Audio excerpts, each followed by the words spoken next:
This video will be about paraphrasing and rephrasing using SWAC. So SWAC stands for synonym, word class, active, passive, and cause and effect. So firstly, why do you use paraphrasing and when do you use paraphrasing? All right. As we've gone through in my essay structure, the first sentence will address the topic, and that's where you normally paraphrase the topic in the question. That is something that you will need to do. I mean, that's one way of starting your essay. That's a very common way and an acceptable way also, which is to paraphrase the topic part of the question, the T part of the question. Why do we do this? Firstly, it serves as an introduction to the essay. If you don't do that, if you copy words from the question itself, the examiner will basically take away the number of words you've used because you've pretty much just copied the question, and so they'll just take away the number of words from your word count. But more importantly, the examiner will not be impressed with you using the same words, in pretty much copying it from the question. All right. One aspect of one criteria of the writing task that you will be evaluated on is vocabulary, lexical resource, and it says, and for to get band 7, you would need to use a sufficient range, band 8 adequate range. Okay, I mean, whatever that means, that's up to the examiner to really interpret, and they would do that. But what you want to do is to be able to show the examiner that your range, the variety of words that you use, there is a range to the words that you use, and you do not use the same words always, and especially you do not copy the words from the question. Okay, so that is one area to use paraphrasing, but the other area is you may use you may write your main points throughout the essay. If you're using the GSM method, where you actually write your specific points in the introduction, in the part where you address the question, then if you want to write your specific points in the introduction, and of course you're going to mention the specific points again in the body paragraphs, and you may mention the specific points again if you want to in the conclusion, then you don't want to use the same words and the same phrases to mention those points again. All right. So this is another reason for you to paraphrase. You don't want to, especially many students may not write their specific points in the first paragraph, all right, but they may write it in the body paragraphs and in the conclusion. So it is imperative for you to paraphrase and to rephrase all your ideas and your main points, and not use the same words, because that will again not impress the examiner, right? So those are the two important places where you would need to paraphrase in the introduction, and perhaps if you mention your introduction, to paraphrase the topic part of the question. And for the if you're going to talk about your main points in introduction, the body paragraphs, and then the conclusion, then you will need to start paraphrasing. Okay, I don't recommend that you write your main points in all three places, because that will take a lot of paraphrasing, that will take a lot of rephrasing of your points, and it is not something that you want to do. Okay, because sometimes it will be a challenge for students to paraphrase and to rephrase their points, right?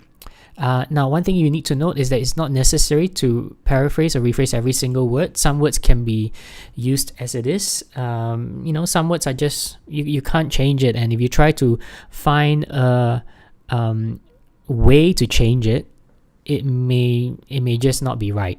Okay, so don't think that it is necessary for every single word to change, right? Okay, so let's just go to the first way of paraphrasing or rephrasing, which is using synonyms. Okay, so synonyms are words with similar meanings, and that is probably the first thing that students think of when they want to, use different words. They just use, when they want to paraphrase, they just use words with similar meanings but different words, which means a word for word kind of exchange, okay, a replacement of one word with another word, okay, and that is fine, but that's not the best method, and but it is the beginning, okay. It's a good method to, it's a good thing to start with, right? So let's just have a look. This question says some people say that mobile phones should be banned in public places such as libraries, shops, and public transport.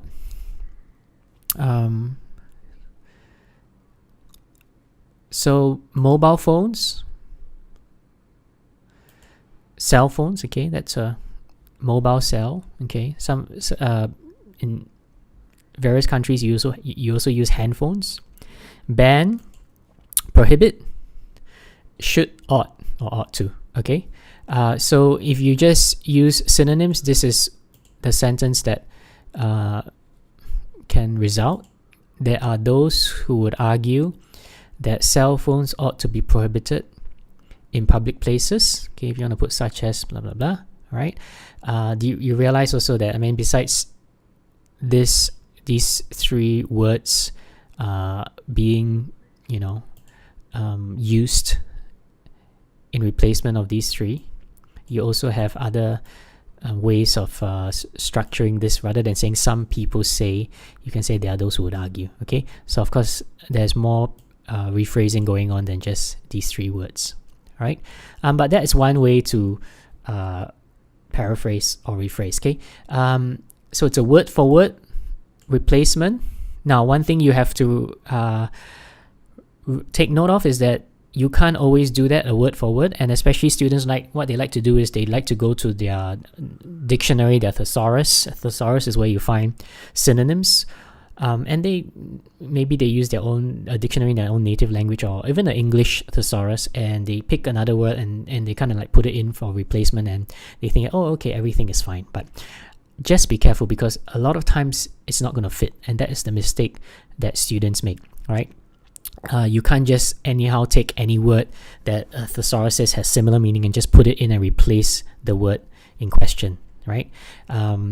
Because it doesn't fit. The context is wrong, okay, it's different. You can't use that word in this particular context, and it will be very awkward. The examiner will definitely be able to, they will realize that you are just kind of using a synonym, and you don't understand how to use the synonym. You just put it in replacement for another word, okay. So that is the challenge here. This is the easiest way to paraphrase and rephrase, but it is also an easy way for you to make mistakes, right? Ensure that the synonym you use is the same word class. Word class meaning noun, verbs, adjective, adverbs, okay, etc., etc. So you would need to, if you say ban is a verb. If you are going to substitute one, just really replace this with this word, this one has to be a verb too. You can't use prohibition, okay. No, you can use prohibition if you change the sentence structure a bit, but here if you're just doing word for word, make sure the word class is the same, all right. And be careful when using the thesaurus. As I mentioned, as a word suggested may not fit in the original context. This is the most common mistake when using synonyms, right? Also, when using a synonym to replace the original word, it may not be enough just to replace the original word with the new word. You may need to change the collocation or the word pattern. Let me just make this a bit bigger. Okay, so you may need to change the collocation or the word pattern. So you're going to learn about collocations and word patterns in writing class 2, and this is important. So let's just have a look at this. Okay, we should teach children to cooperate. Okay, so if that's the original sentence, you think you go to the dictionary, you find teach has similar, nurture has a similar meaning to teach, and then you just substitute it. We should teach children to cooperate. And you put we should nurture children to cooperate. All right, now this is wrong. Firstly, as you can teach someone to do something, this is a word pattern, okay. You can teach someone to do something, but not nurture someone to do something. Okay, so you have to understand how you use the word may differ from the way you use the original word. Okay, so these are some, and collocations also. Okay, collocations, you just have to, collocations are words that go together naturally. So just take note of, go back to my writing class 2 where I discuss collocations, and you can't just substitute a word one for one, put a synonym into the original word, replace the original word with a synonym, and expect everything to be perfect. Okay, that language is a bit more difficult than just doing this. So that is, you face a number of challenges when using synonyms.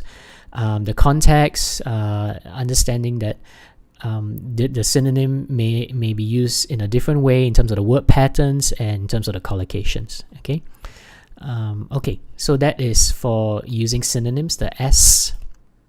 Let's go to the next method of paraphrasing, which is using different word classes. All right, the 4 major word classes are nouns, verbs, adjectives, and adverbs. Of course, there are prepositions and conjunctions, but we're just going to focus on these 4. These are the more important word classes. The point here is to note, firstly, you note the important keywords in the sentence and try to change the word class of 1 or 2 of them, and this would result in a complete rephrase of the sentence. Okay, this W method, using the word classes, changing the word classes, is probably a better way to paraphrase and rephrase your sentence compared to, say, the first one, which is using synonyms. The reason I say it's better is that you are going to change the whole structure of a sentence more often than not, and it's better to do a complete change of it shows the examiner your ability in terms of your grammar and in terms of your vocabulary to really let them know that you have that control over your grammar and your vocabulary, and you can understand how to completely use a sentence with a different structure to express the same thing. Okay, so let's have a look at this. Nowadays, the amount of garbage we produce is increasing, and this is becoming a global problem. So you have a we produce here. This, by the way, should be a that we produce, but you don't have to write the that. It's a relative clause, okay, describing the garbage. So this is a verb, and this is another verb in the present continuous tense, right? So maybe you could change produce to produce as a verb to production as a noun, is increasing as a verb to increase as a noun. Okay, of course, increase is a verb and also a noun. Okay, and increase, that's also a noun. So I'm pronouncing it differently because the noun version, the stress is in the first increase, in the first syllable, but the verb, normally the way you pronounce it, to increase, is in the second syllable.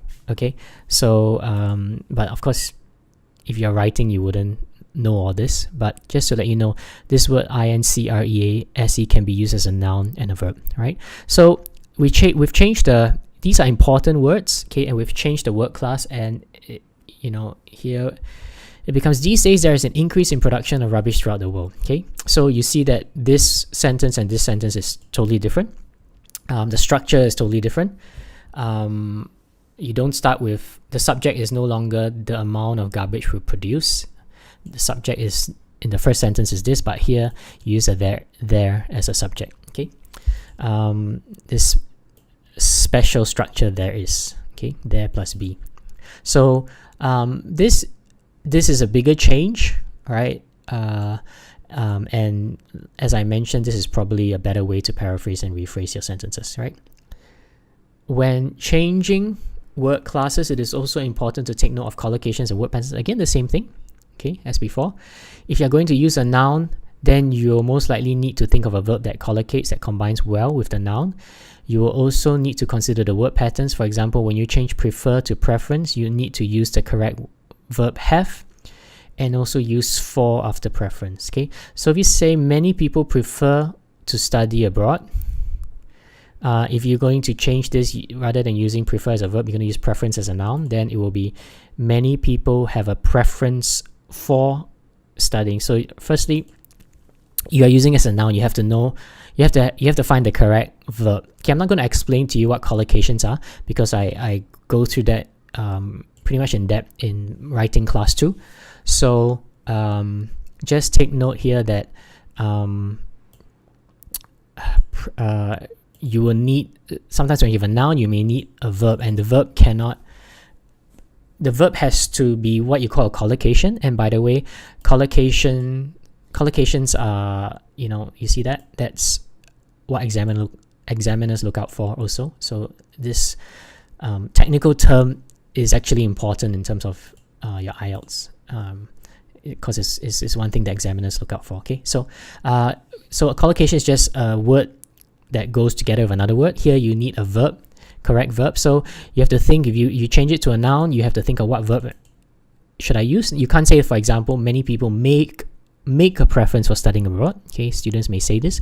This is not the right collocation. You don't make a preference, you have a preference. Okay, and again, you also have to use for, because that's the way you use. You just have to use this preposition for. All right, not preference of, not preference to, but preference for. Okay, these are collocations also. So this is a verb collocation, this is a preposition collocation. You have to get it right. So just by using a word class, you have to think about a lot of other things. Okay, the word patterns, the collocations, etc. Okay, that's the reason why I do talk about word patterns and collocations in my writing class 2, where I mention it in the top 12 grammar and vocabulary mistakes that students make. All right. Okay, so this is using different word classes. This is a better way to paraphrase than just using synonyms alone. Right.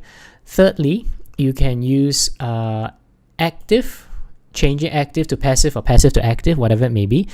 Active and passive, again, these are grammar points that I touch on in my writing class 2, in the top 12 mistakes. So I'm not going to touch on it here, but you guys should know what active and passive is, and what this method of paraphrasing and rephrasing is that if the sentence is in active voice, you change it to passive, or if it's in passive, you change it to active. Okay, so a sentence is in the active voice when the subject is in the sentence is the doer of the action, while a sentence in the passive is when the subject is the receiver of an action. For example, John hit Jack. That's John is the doer of the action. So this is an active. That's active voice, and this is the way that most people speak. All right. But if you want to want to focus on the receiver of the action, or the action itself, you put the receiver of the action in front. Jack was hit. This is passive. Okay, you guys probably know how to change John hit Jack to Jack was hit by John, but you don't know, you may not know, or you may not remember that this is the difference between the active and passive voice. Okay, so now what this method involves is changing just basically changing around active to passive or passive to active voice. And this is this is a method just like the one before. As I mentioned, one of the advantages of using this method is that the sentence structure actually changes a lot from this sentence to this sentence, whereas when you use synonyms, it doesn't really change a lot. So for this method, changing active to passive voice or vice versa, the structure will definitely change a lot. Okay, the structure of the sentence will change a lot. So for example, the government should fund children's art courses, right? And when it goes to passive, children's art courses should be funded by the government. Okay, so that is the way you really this is one way of paraphrasing. Okay, or if you come across this, children's art courses should be funded by the government, you can change it to active. Okay, it changes the whole structure around. All right. So anyway, changing a sentence from active voice to passive voice can only occur if your original sentence has a transitive verb and thus an object. Okay, so you can't just go from active to passive for every sentence, because firstly, you need an object or the receiver, someone or something that receives the action. And not every verb requires an object. For example, if you said John slept, full stop. Sleep here is not, it doesn't require an object. Okay, so you can't put it in passive form, in the passive voice. Right, so it requires an object. You got to use a verb, which is what you call transitive. Again, this is something that I will touch on a bit in the writing class 2, where I talk about the top 12 mistakes. And a transitive verb is a verb that requires an object. Okay, so you have to use a transitive verb, then you have object, then you put object to the front, the subject position, and the receiver action to the subject position in the front, and then you have the passive. So without using a transitive verb, if you don't use a transitive verb, you don't have an object, you can't change it around. Okay, so it's not something that you can do always. But of course, if you already have, the question already has a passive voice, is in passive voice, then you may be able to you should be able to change it to active voice most of the time. Okay, okay. Lastly, you have the C, which is cause effect to effect cause. So this again involves a structural change in terms of in your sentence. This method involves changing the positions of the cause and effect in the sentence. In the sentence below, the effect is placed at the beginning of the sentence and the cause is at the end. So global warming is the result of the increase in carbon dioxide emissions, or is due to, or is because of. So here is the effect. This is basically the cause. Now, if you come across this sentence, you can always paraphrase it. We could change this and state the cause at the beginning and the effect at the end. So the increase in carbon dioxide emissions causes, results in, leads to global warming. Okay, so and vice versa. If you have this, the cause and then the effect, you can change it the other way around. Okay, so these are the 4 methods, the main methods of paraphrasing and rephrasing your sentences. Again, they are used in your introduction. You can to paraphrase the topic part of the question, and it can also be used in the when you want to paraphrase the main points. If you're going to mention your main points throughout your essay, maybe in your introduction, your body, and your conclusion, but especially because for most students, they're going to mention their main points in the body and then they want to summarize it in the conclusion, you would this is a good way to to paraphrase and rephrase your sentences. Okay, these are not the only ways, but these are just some ways that you should consider. These are the most basic and common ways, right?